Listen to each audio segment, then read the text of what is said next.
Hi, hello. So now we are here in the slide Foundations Offensive Concepts Rondo Positional Game. Okay, here as you can see, we have divided all the APFC concepts that we think that are related and concepts that must to happen inside a rondo or inside a positional game. Okay, as you know, a rondo or positional game is not a warm-up, it's a drill, really important, that we use it to convert all of these concepts in habits. Okay, that is because we have to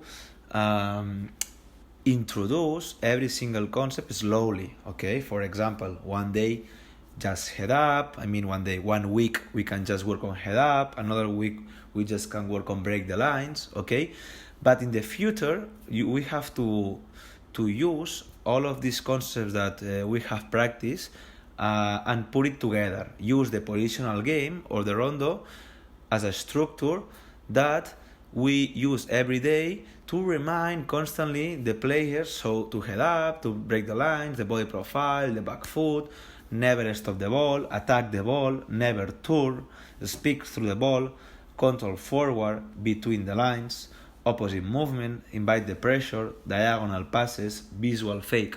Okay, so it's really important that you create a progression of all of these concepts, because if at the first day you start correcting to the players all of these, the players will not understand what's going on. Okay, so what we have did in order to understand what's the way to introduce this concept to the players, we have divided all of these foundation offensive concepts in 4 levels. Okay, these levels are related in ages.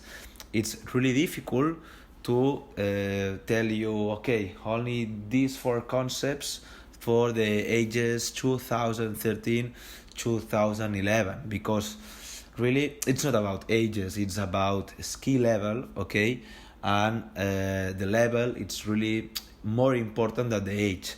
But let's talk about ages, because it's gonna be easier to understand. Okay, so here in the level 1 we see that our foundation concepts are head up, break lines, body profile, back foot.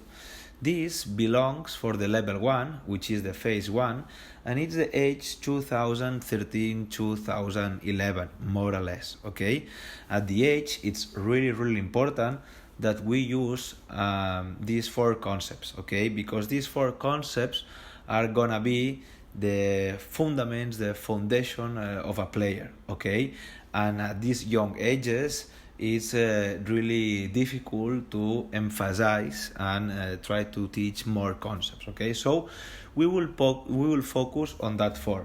Okay, then consequence of that the players are learning that, and also the players, they are growing, we go to the level 2, phase 2, which is 2010 2007, more or less. Okay, so here we see that we have add more concepts like never stop the ball, attack the ball, never turn, speak through the ball. Okay, that doesn't mean that now we only are gonna do these 4 concepts. That means that we will also do the first 4, which is head up, break the lines, body profile, back foot. So now we get in a point that we start correcting all of these concepts inside a positional game. As I told you before, and the level 2, phase 2, we will have to also introduce this concept slowly. Okay, for example, 1 week only the ball never stop, 1 week we will work on attack the ball, and then when the players really are understanding these new concepts, it's time to use the rondos and positional games to practice the habits and convert these concepts in habits. And here is when the coach cannot stop talking, because inside a rondo positional game there are so many concepts as you can see, okay? So as I told you, as we said always in the course, it's really important that the coach never stay silent during the positional game or rondo, and constantly remind them to the players which are the habits and which are the concepts, okay? And then the phase 3, level 3, we can say that this is like 2007, 2005, for example.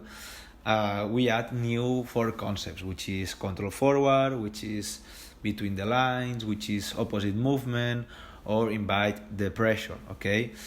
So these 4 concepts, okay, as we told you, we will have to introduce them slowly, one by one.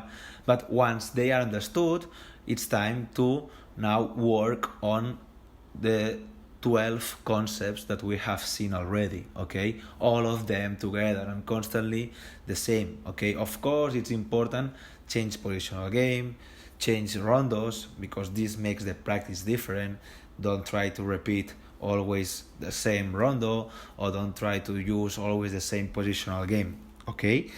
And then we have the level 4, okay, the last phase, that we have add here 2 more concepts, which are diagonal passes and visual fakes, okay? So as you see, there are some concepts that cannot be understood if you don't understand the previous one, okay? For example, a diagonal pass that we see in the level 4, it's a consequence of breaking the lines, okay? But here we will tell to the players not only to break the line, we will tell the players to break the line but diagonally, okay? This is really good because we are playing in another channel. That means that the player that will get the ball has more space, and consequence of that also, by playing diagonal, the player that gets the ball has a right body profile, okay? So as you can see, okay, these are the foundation offensive concepts. This is like our Bible, okay? This is like the concepts that must to happen in every single rondo or positional game. Of course, there are more concepts, okay? Also, we can see 2v1s in positional game, but these are the most important, okay? Then, okay, we have also the Apfc concepts, okay? And we have to divide the Apfc concepts through ages or levels, okay? For example, we have in the phase 1, we have the most important Apfc concepts at that age are the 1v1 offensively and defensively, okay?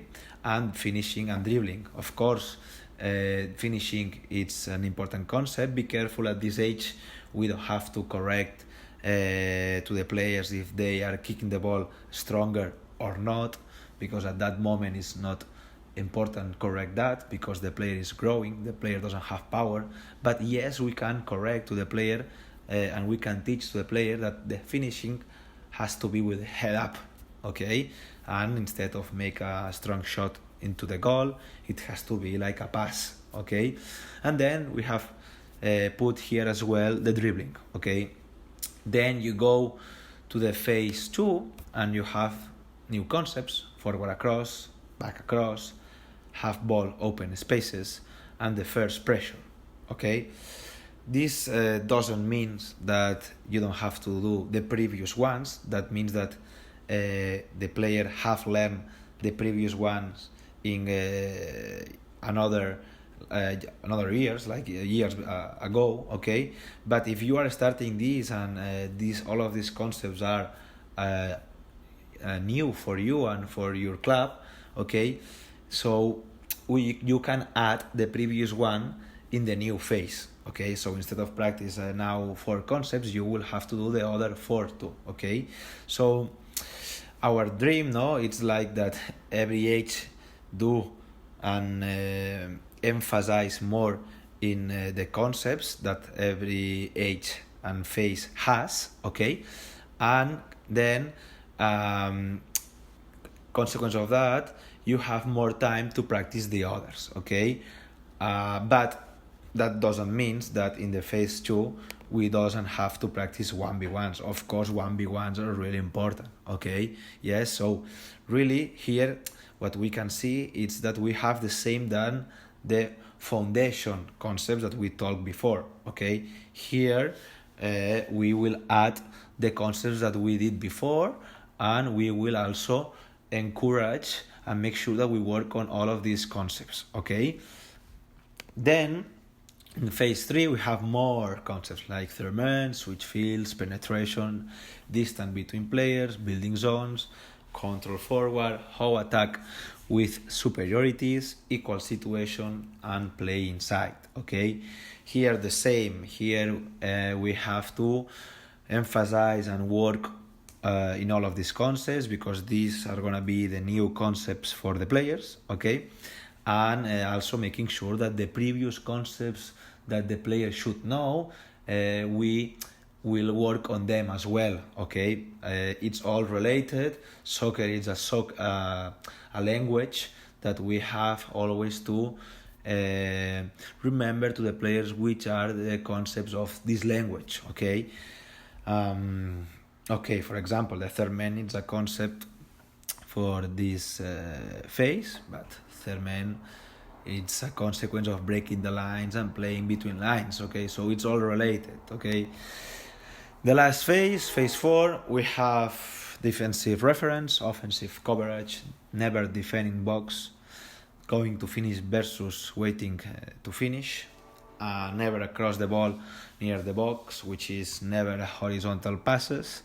We have clear return speed.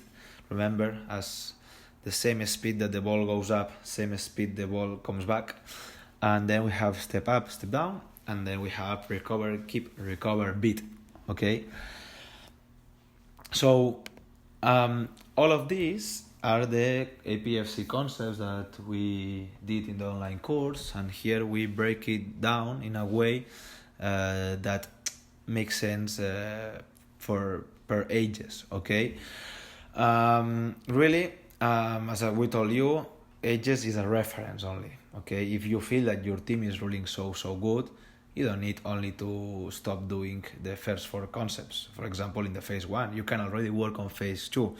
Okay, so this is just a reference for you to you understand. Okay, then depending in which phase your team is and which phase your team is not, okay, we will use different structure of trainings. Okay, as we told you, the main structure of trainings is a rondo or positional game, an SSP, and a small-sided game. Why this structure? Because as we explained you in the course, APFC is a methodology that it's 50% concepts, 50% creativity. Okay, if we think that only teaching concepts we will have really good players, this is not true. Okay, concepts are as good and really important as creativity. Okay, that's because the small-sided games are really important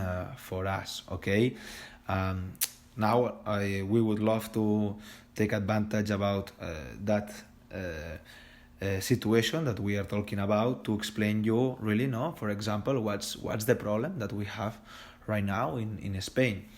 In Spain, coaches are getting really good. Okay, the dream of the coaches is becoming in a pro coach, and we have so many pro coaches mentality coaching young players. That's a really big mistake. Why is a really big mistake that?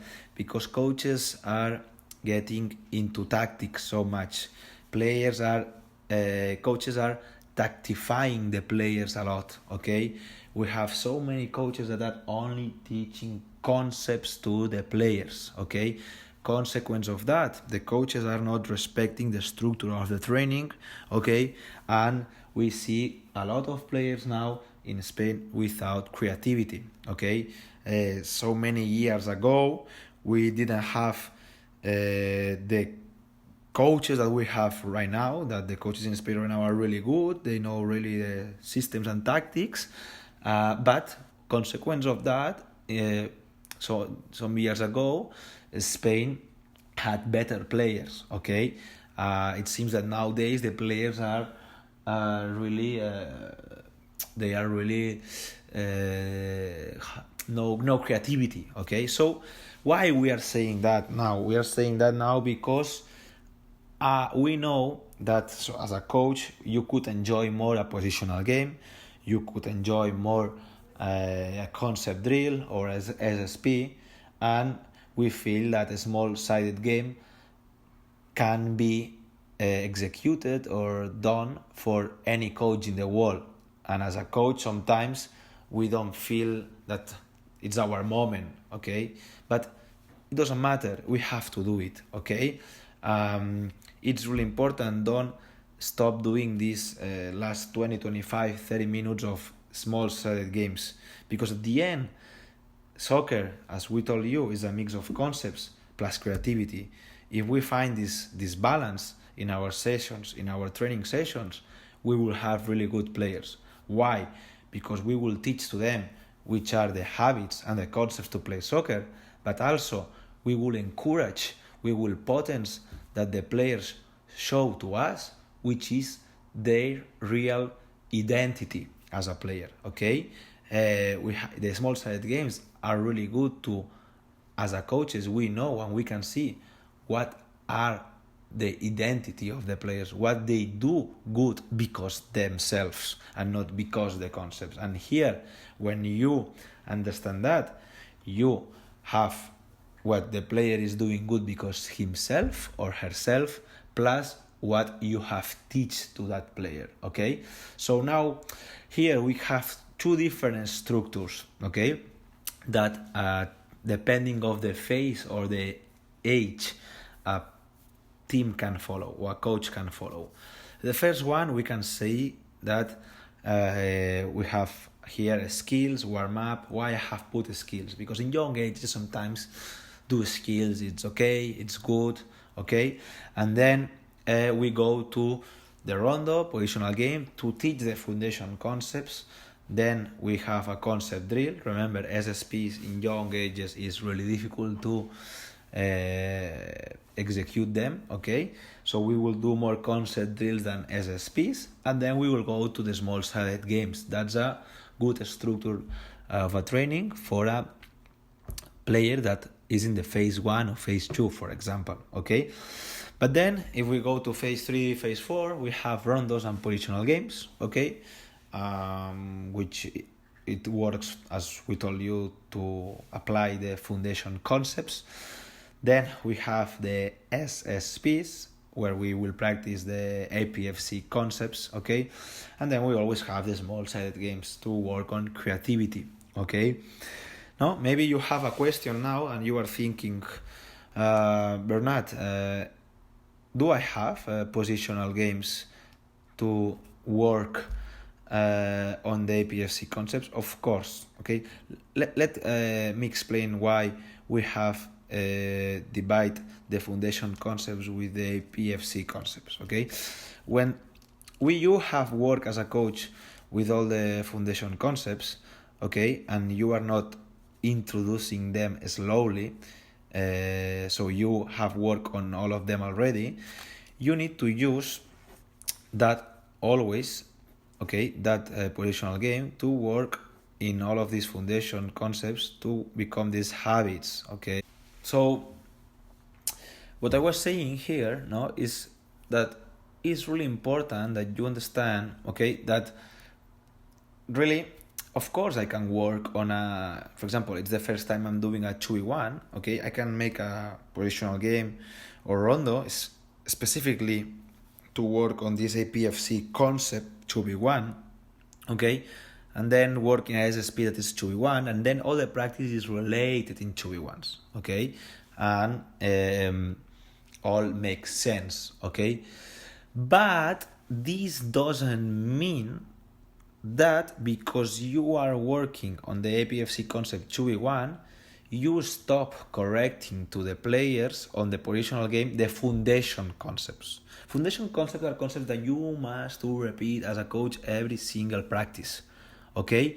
Then, of course, you can create a positional game or rondo that it makes more sense for the concept of the week. For the Apfc concept of the week could be switch of play, could be 2v1s, could be third man, whatever. Yes, and you decided to do this positional game because in the online course, in that video, we told to you that the best positional game to apply this concept is that. Okay, but you in that drill, you will not only look for that these concepts happen, that the third man or 2v1, whatever you are working, it happen.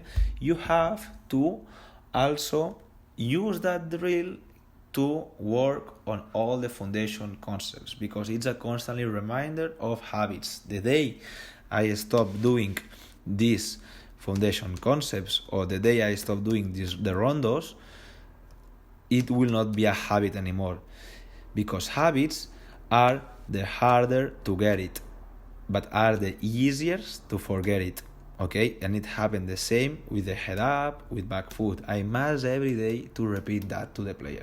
Okay, so what we would like it to you understand with that video is that we have different concepts of Apfc that we call it foundation concepts, that this goes to the positional games and the rondos.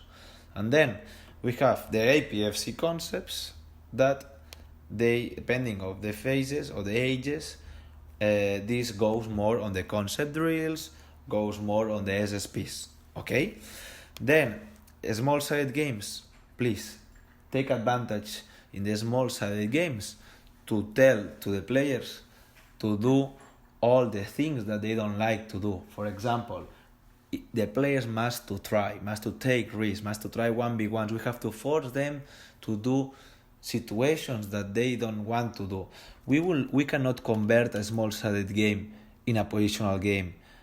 As a coach, sometimes we like that in a small-sided game, try to find the perfect action where everyone touched the ball and we broke so many lines and it was the most beautiful goal of the history. No, that's the mistake.